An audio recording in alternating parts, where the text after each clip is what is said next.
ॐ अज्ञानतिमिरन्धस्य ज्ञानाञ्जनशलाखया चक्षुरुन्मिलितं येन तस्मै श्रीगुरुवे नमः। नमो ॐ विष्णुपदाय कृष्णप्रेष्ठाय भूतले श्रीमते भक्तिवेदान्तस्वामिन् इति नामिने। नमस्ते सरस्वती देवे गौरवाणी प्रचारिणे निर्विशेषशून्यवादी पाश्चात्यदेशतारिणे। जय श्री कृष्ण चैतन्य प्रभु नित्यानंद श्री अद्वैत गदाधर श्रीवासदि गौर भक्तवृंद। हरे कृष्णा कृष्ण कृष्ण हरे हरे, हरे राम राम राम हरे हरे। हरे कृष्णा। तो आज से हम नया अध्याय प्रारंभ कर रहे हैं, जिसमें महात्मा विदुर को मैत्र ऋषि अब आगे महाराज पृथु किस प्रकार से अपनी प्रजा की भलाई के लिए 100 यज्ञ, अश्वमेध यज्ञ करा रहे हैं, उसके बारे में वर्णन करते हैं। तो मैत्री ऋषि महात्मा विदुर को ये बता रहे हैं कि महाराज पृथु ने अपने राज्य में, जहाँ पर सरस्वती नदी बहती थी, वहाँ पर एक प्रांत है जिसे ब्रह्मावर्ता कहते हैं। तो इस प्रांत में, इस जगह पर उन्होंने 100 अश्वमेध यज्ञ करने प्रारंभ किए। तो जैसे ही उन्होंने 100 अश्वमेध यज्ञ वहाँ पर करने प्रारंभ किए, तो ये खबर जो है इंद्र देवता को भी प्राप्त हो गई। इंद्र देवता का एक नाम है शताक्रतु, मतलब जिसने पहले ही 100 यज्ञ किए हुए हैं। तो जब इंद्र देवता को पता चला कि पृथ्वी के ऊपर महाराज पृथु वो भी 100 यज्ञ करना चाहते हैं, तो ये बात जो है, ये संदेश इंद्र को भाया नहीं और वो उसे सहन नहीं कर सके। तो ये भौतिक संसार, चाहे इस पृथ्वी के ऊपर हम देख लें, यहाँ तक कि स्वर्ग लोक तक, राजा इंद्र तक भी हम देख लें, तो इस भौतिक संसार में मत्सरा, इस भौतिक संसार को कहते हैं मत्सरा। मत्सरा का मतलब होता है ईर्ष्या करना। इंग्लिश में कह सकते हैं एनवियसनेस। तो ये क्यों ईर्ष्यालु थे? क्योंकि इंद्र सोच रहे थे कि मैंने 100 यज्ञ किए हैं और इन यज्ञों के द्वारा जो कर्म के फलों को मैं भोग रहा हूं, अब इसी प्रकार के कर्म के फल महाराज पृथु को भी प्राप्त हो जाएंगे। तो कर्म में वो मेरे से आगे बढ़ जाएंगे या मेरे बराबर आ जाएंगे। तो ये जो है इंद्र से सहन नहीं हुआ। तो इसे कहते हैं मत्सरा। अगर हम वेदों के अंदर में ऐसे बहुत सारे पुराणों में उदाहरण मिल जाते हैं, जहाँ पर हम ये देख सकते हैं कि राजा इंद्र जो हैं, अनेकों बार इसी प्रकार से ईर्ष्यालु हो जाते हैं। जब वो धरती के ऊपर देखते हैं कि कोई व्यक्ति या तो इस प्रकार के पुण्य यज्ञ करने में लगा है, तो कोई उनसे यज्ञ में या कर्म के फलों में आगे ना निकल जाए, इसके लिए भी वो जो है उनसे सहन नहीं होता है। कोई व्यक्ति अगर तपस्या कर रहा है, अनेकों प्रकार की तपस्या कर रहा है, तो उसके द्वारा भी जो है इंद्र देवता घबरा जाते हैं, क्योंकि वो सोचते हैं कि तपस्या करने के बाद में, जैसे बहुत सारे उदाहरण हम देख सकते हैं, हिरण्यकशिपु ने जब तपस्या की, रावण ने जब तपस्या की, तो उन्हें ज्ञात है कि इन तपस्याओं को करने के बाद में ये व्यक्ति कई बार जो हैं सबसे पहले इंद्र के ऊपर विजय प्राप्त करना चाहते हैं। तो इस डर के मारे ये कोई अगर धरती के ऊपर तपस्या करता है तो राजा इंद्र से वो सहन नहीं होता है। इसी प्रकार से अगर कोई व्यक्ति योग कर रहा है और योग के द्वारा सिद्धियां प्राप्त करना चाहता है, ये भी जो है राजा इंद्र के द्वारा सहन नहीं होता है।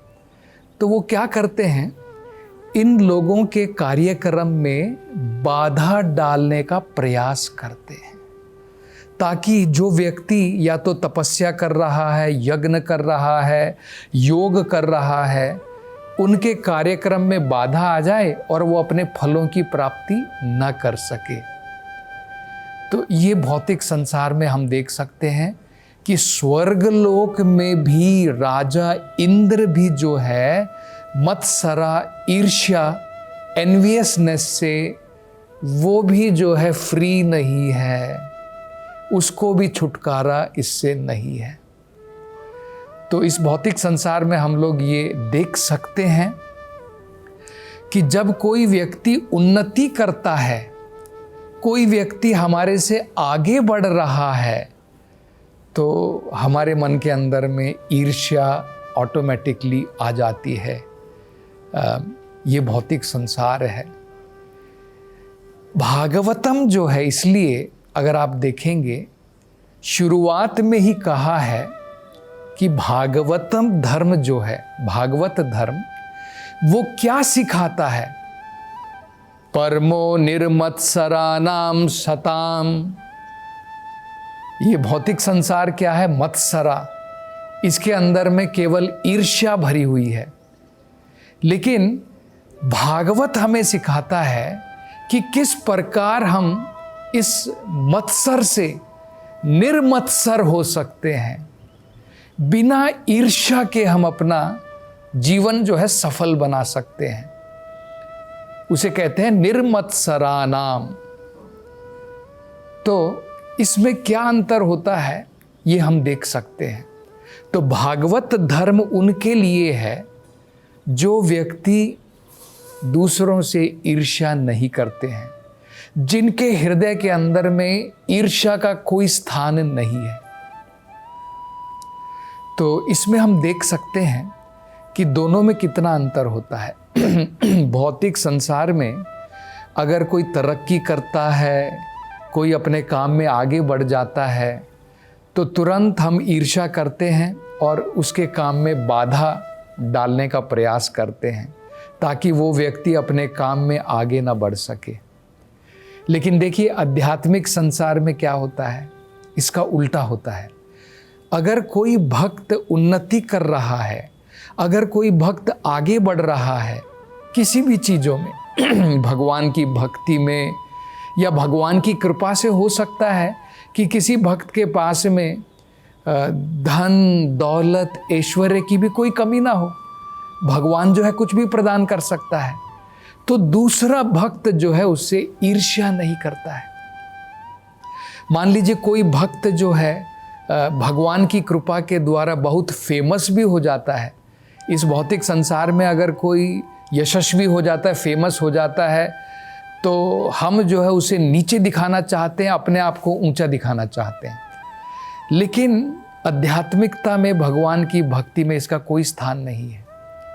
जैसे ही कोई व्यक्ति भगवान की भक्ति में आगे बढ़ता है या भगवान की कृपा से उसे कुछ ऐश्वर्य की भी प्राप्ति है, ऐश्वर्य में आगे बढ़ गया, यश में आगे बढ़ गया, तो दूसरे भक्त जो है प्रसन्न होते हैं, उनके मन में अत्यंत संतुष्टि होती है कि किस प्रकार से भगवान की कृपा से ये भक्त जो है भगवान की भक्ति में आगे बढ़ रहा है, और मैं भी प्रेरणा लेकर के, इससे प्रेरणा लेकर के मैं भी भगवान की भक्ति में आगे बढ़ना चाहता हूं।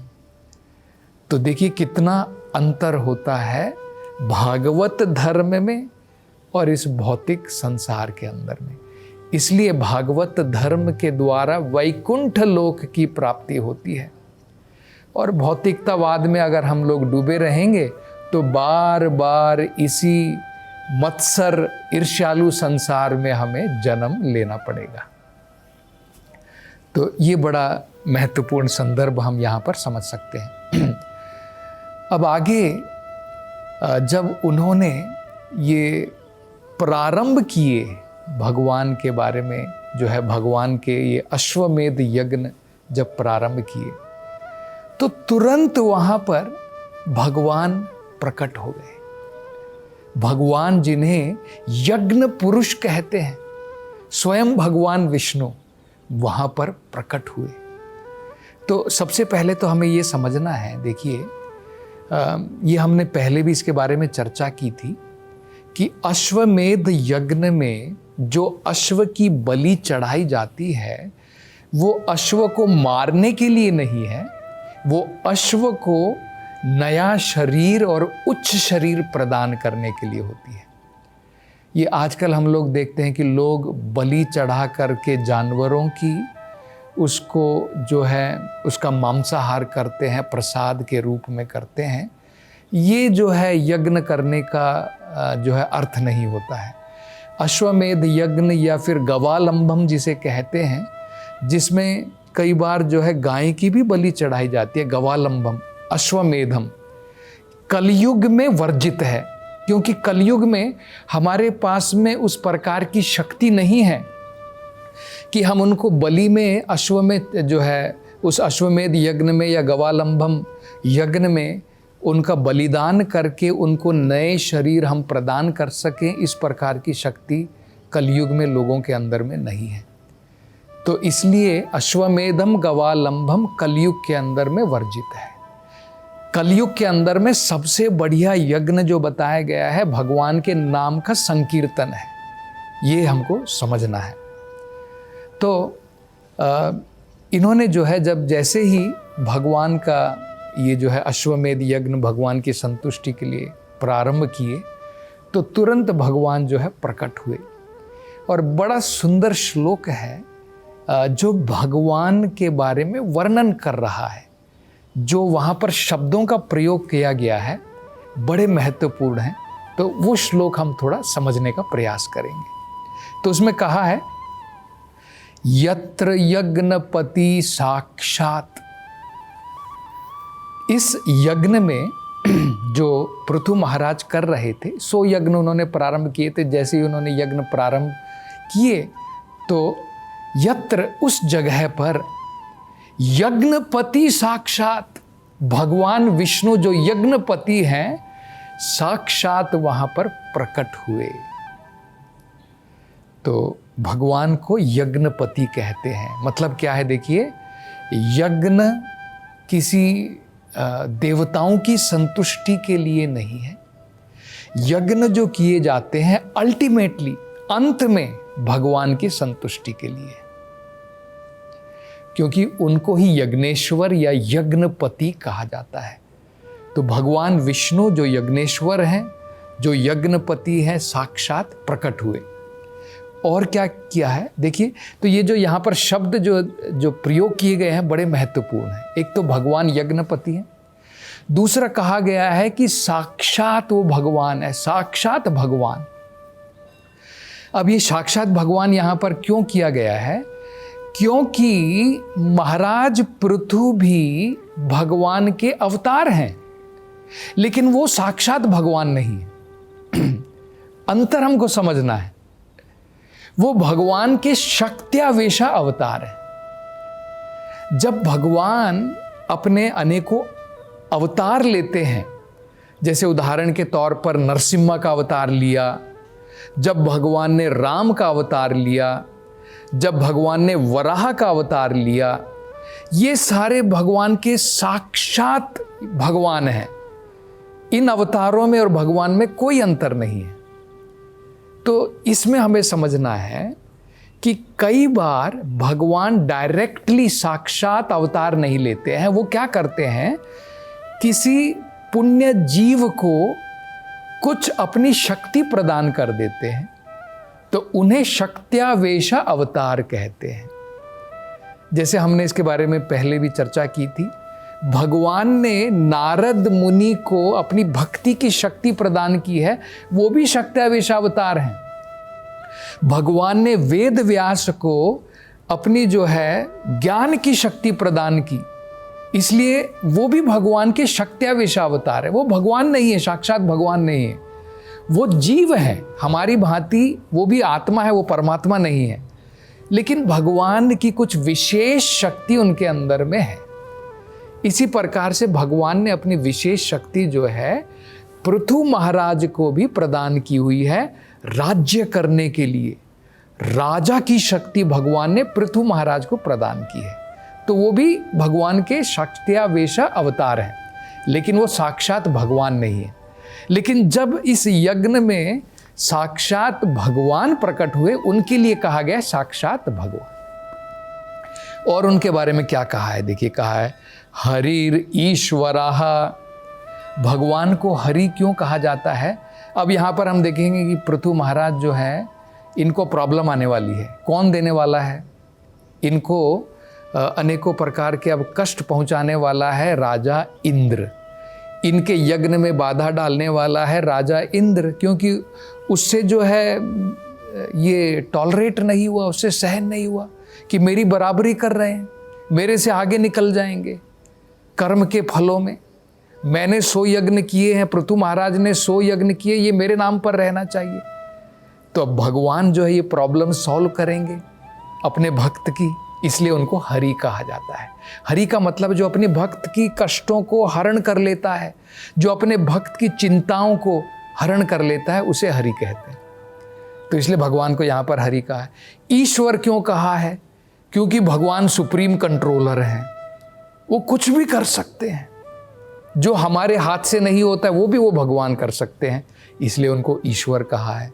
और क्या कहा है? सर्वात्मा। भगवान सभी के हृदय के अंदर में आत्मा है, परमात्मा है। तो ये भी हमें पता है, इसलिए सभी की आत्मा भगवान है, इसलिए उन्हें परमात्मा या सर्व आत्मा कहा जाता है। सर्वलोक गुरु प्रभु, और सभी लोकों के भगवान जो है सबके लिए गुरु हैं। अगर भगवान सबके हृदय में विराजमान है तो सबके गुरु हो गए ना, सबको डायरेक्शन देने वाले तो वही है। और सभी लोकों के भगवान जो है मालिक भी है। तो ये जो है भगवान के बारे में बताया गया है। तो और इसके बारे में चर्चा हम अगली कथा में करेंगे। हरे कृष्ण।